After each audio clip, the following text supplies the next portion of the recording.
What's happening, everybody? I'm Todd. This is Wrestling News Now. Let's get right down to it. I found an article in Deadspin today from deadspin.com. Quote, Vince McMahon deserves whatever consequences come from booking Sasha Banks and Naomi poorly. Sasha Banks and Naomi took their ball and went home. This is far from a work or part of WWE's script Aesthetic weekly television programming. Two of Vince McMahon's most talented female performers walked out of Scope Arena in Norfolk, Virginia, and didn't return despite being booked in last evening's original main event.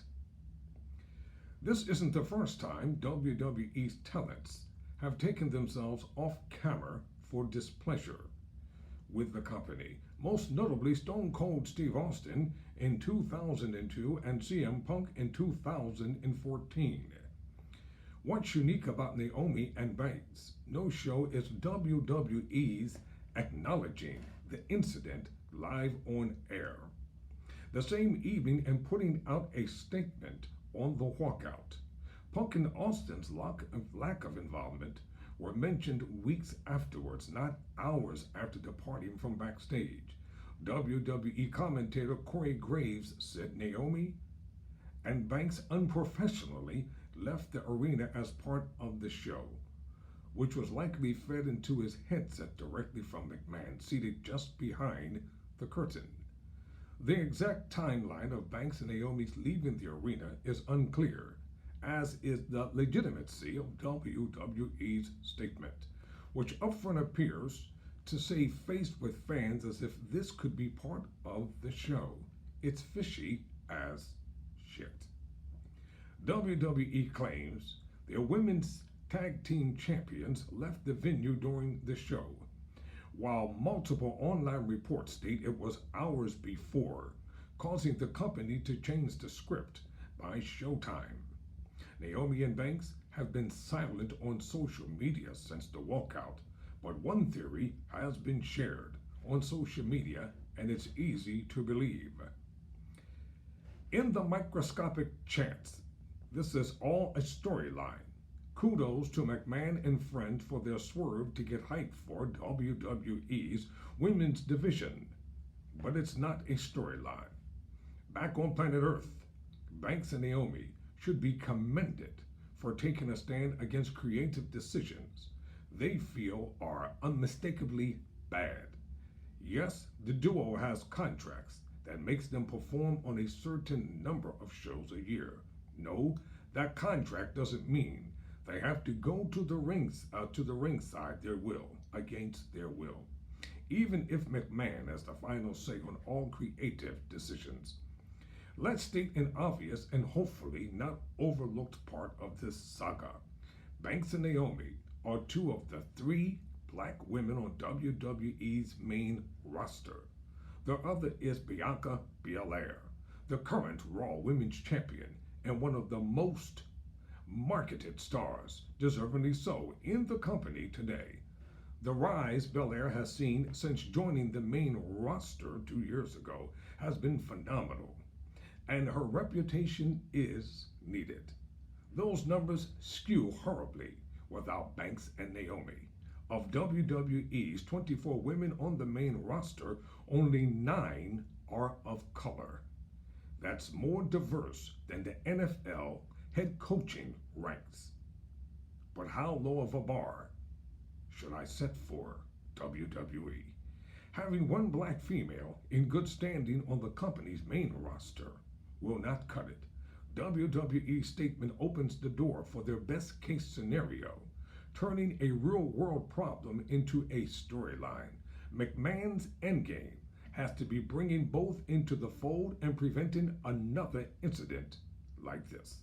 This isn't Banks' first disappearance from WWE television.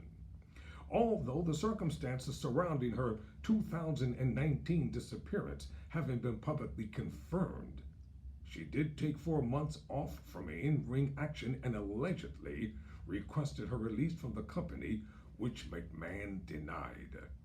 Naomi is one of the longest tenured women in WWE, having signed a developmental deal in 2009. And this is the first known walk-off event from her.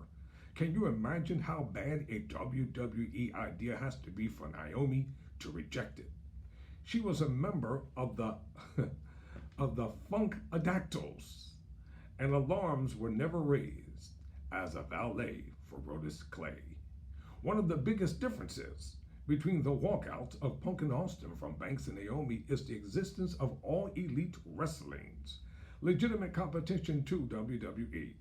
If you think for a second that AEW President and CEO Tony Khan wouldn't try to sign both women if they were free agents, you're delusional. How many big-time matches could there be with those two? Banks versus Thunder Rosa, Naomi versus Britt Baker. Take my money. The current WWE Women's Tag Team Champions have some leverage here.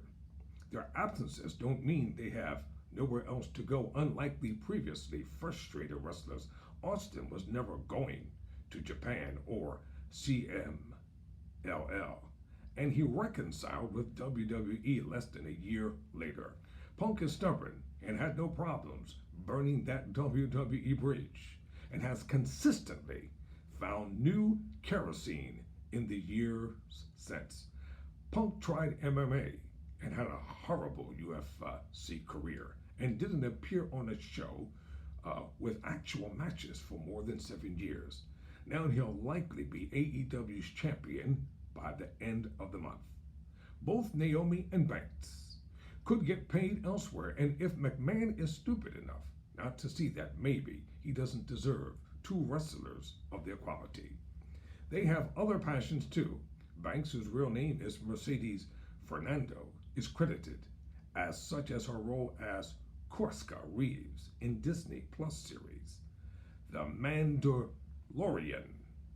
Banks and Naomi leaving WWE from this incident isn't impossible, but still heavily unlikely.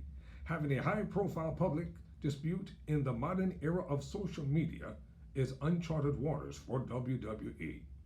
Punk's situation was different.